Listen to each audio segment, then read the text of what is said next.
pour cette deuxième sortie de déconfinement, on fait encore une sortie avec France Passion et on a l'intention de faire quelques sites intéressants, mais voilà, avant de partir on a eu un petit problème et dès le premier jour aussi un autre. C'est cette histoire que je vais vous raconter.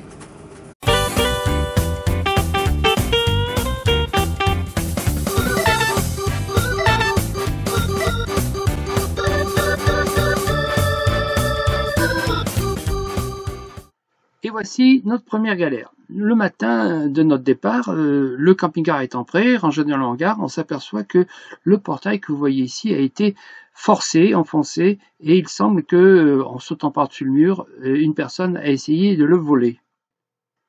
Et n'ayant pas réussi à ouvrir le portail, ils ont fouillé dans la maison, ils sont allés notamment dans le local technique de la piscine, et ils nous ont volé notre robot.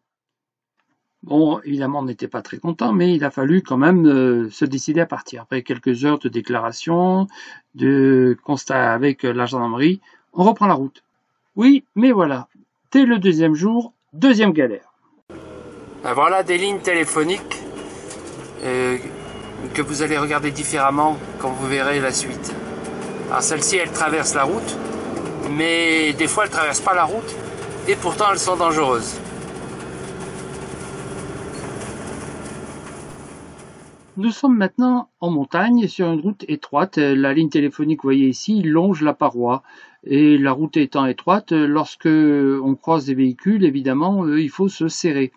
Alors là, je suis revenu sur mes pas parce que en fait, ce que vous voyez ici, c'est le câble en question. Regardez l'échelle.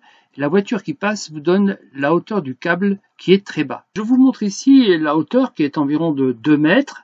Du câble pendant sur le bord de la route. Et voilà la hauteur normale à laquelle il aurait dû être s'il n'avait pas été distendu.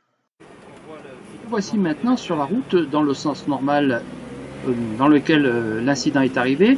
Des motos ici me doublent, en fait c'était une voiture qui me doublait et je me suis un peu décalé sur la droite pour la laisser passer. Et là regardez ce câble comme il pend. Et bien c'est là que je l'ai accroché. On peut ici remarquer la zone étirée du câble qui est la cause de ces dégâts. Voilà, au bord de la route, nous sommes arrêtés et voilà ce que l'on constate. Le store a été écarté, les pieds sont tombés et surtout il y a des espèces de tortillons qui pendent et que je vais devoir arracher. Alors voilà le dégât principal parce que là on est avancé un peu, j'ai tout remis, le store qui a été étiré comme ça avec les pieds qui pendaient. Donc voilà le résultat. Alors ici je l'ai coupé, ça se coupe assez facilement, et bon il venait comme ça auparavant évidemment, c'est là l'autre bout. Et comment expliquer cette espèce de tortillon? Eh ben j'ai une explication, ça c'est un chien de la ferme à côté. Il saute dessus. Bon alors je vais vous expliquer ce que j'ai compris. À l'origine, il s'agit de cette espèce de fente que vous voyez ici avec le rebord plat et la zone ici, c'est la zone de rupture. Alors comment ça s'est passé? Le câble est venu se positionner ici et je l'ai dû l'emporter un petit peu un moment et puis il s'est décalé ici et il a raclé sur toute la longueur comme ça. Mais il a raclé en appuyant et là ça l'a un petit peu arraché. Là je l'ai trouvé ouvert évidemment. Ça l'a arraché et ça l'a entortillé en même temps comme dans une boîte de conserve en le raclant comme ça l'a vrillé et il est ainsi devenu cette espèce de tire-bouchon qui est ici maintenant. Voilà, donc si on regarde bien de bord, voilà, ça c'était la partie qui était fixée sur le store et ça c'est la partie extérieure. Donc le câble a dû appuyer dessus et au fur et à mesure qu'il a appuyé dessus, il a déroulé comme un tire-bouchon cet ensemble et il a dégagé. Alors en fait ça correspond à la glissière pour mettre une toile lorsqu'on met le store. Alors évidemment je vais faire intervenir l'assurance, je ne sais pas ce que ça va donner. C'était notre deuxième galère.